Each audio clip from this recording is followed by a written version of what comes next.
ED കൈക്കൂലി കേസിൽ ഒന്നാം പ്രതി ശേഖർ കുമാറിന്റെ ജാമ്യ ഹർജി എതിർക്കുമെന്ന് വിജിലൻസ് എസ് പി എസ് ശശിധരൻ.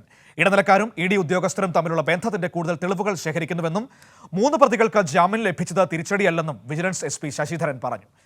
അർച്ചന കൊച്ചിയിൽ നിന്ന് വാർത്തയുടെ വിവരങ്ങളുമായി നമ്മളോടൊപ്പം ചേരുകയാണ്. അർച്ചന, അതായത് വിജിലൻസിന്റെ വളരെ കൃത്യമായ നിലപാടാണ് ഈ മുൻകൂർ ജാമ്യം, ശേഖർ കുമാറിന്റെ മുൻകൂർ ജാമ്യത്തെ എതിർക്കുക. അത് എതിർക്കുന്നതിനോടൊപ്പം തന്നെ എതിർക്കുന്നതിന് ബലം നൽകുന്ന തെളിവുകൾ ഹാജരാക്കുക എന്ന വളരെ പ്രധാനപ്പെട്ട ഒരു കാര്യം കൂടിയുണ്ട്. ആ രീതിയിൽ ഈ ഇടനിലക്കാരും ഇഡി ഉദ്യോഗസ്ഥരും തമ്മിലുള്ള ബന്ധം കൃത്യമായി വെളിവാകുന്ന തെളിവുകൾ ശേഖരിച്ചുകൊണ്ടിരിക്കുന്നു എന്നതാണോ എസ് പി ഇന്ന് മാധ്യമങ്ങളോട് സംസാരിച്ചപ്പോൾ പറഞ്ഞത്?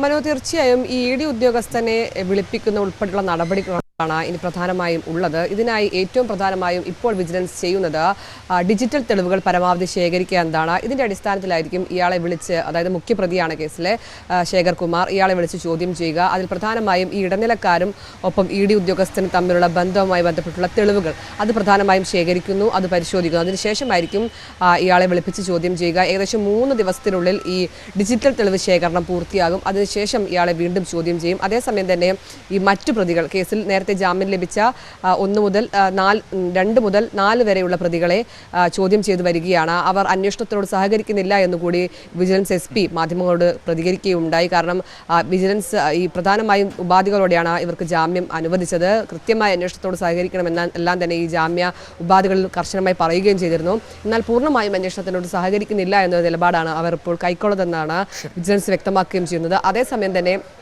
ഈ കേസുമായി ബന്ധപ്പെട്ട് ഏറ്റവും പ്രധാനമായുള്ളത് ഇനി മുൻകൂർ ജാമ്യാപേക്ഷയുമായി ഒന്നാം പ്രതി ഹൈക്കോടതിയെ സമീപിച്ചിട്ടുണ്ട്. താൻ നിരപരാധിയാണെന്നും ഇതിൽ ഗൂഢാലോചനയുണ്ടെന്നും കാണിച്ചാണ് ഇത്തരത്തിൽ ഈ മുൻകൂർ ജാമ്യാപേക്ഷയുമായി കോടതിയെ സമീപിച്ചത്. എന്നാൽ ഇത് പൂർണ്ണമായും എതിർക്കാൻ തന്നെയാണ് വിജിലൻസിന്റെ തീരുമാനം. കാരണം കൃത്യമായ മൊഴികളും ഒപ്പം ഇതുമായി ബന്ധപ്പെട്ട കാര്യങ്ങളുമെല്ലാം തന്നെ ഇയാൾ ഇതിൽ പങ്കുണ്ടെന്ന കാര്യങ്ങളടക്കം തന്നെ വെളിവാക്കുന്ന വിവരങ്ങൾ പോലീസിന് ലഭിച്ചിട്ടുണ്ട്. ഇതിൽ ആധികാരികത ഉറപ്പുവരുത്തണമെങ്കിൽ ഇയാളെ വിശദമായി ചോദ്യം ചെയ്യണം, ഒപ്പം ഈ ഡിജിറ്റൽ തെളിവുകൾ അടക്കം പരിശോധിക്കണം തുടങ്ങിയ കാര്യങ്ങളാണ് ഇപ്പോൾ പ്രധാനമായി നടക്കുന്നത്. അതിനുശേഷം വിശദമായി ഒന്നാം പ്രതിയായ ശേഖർ കുമാറിനെ ചോദ്യം ചെയ്യാനാണ് ഇപ്പോൾ വിജിലൻസിന്റെ നീക്കം.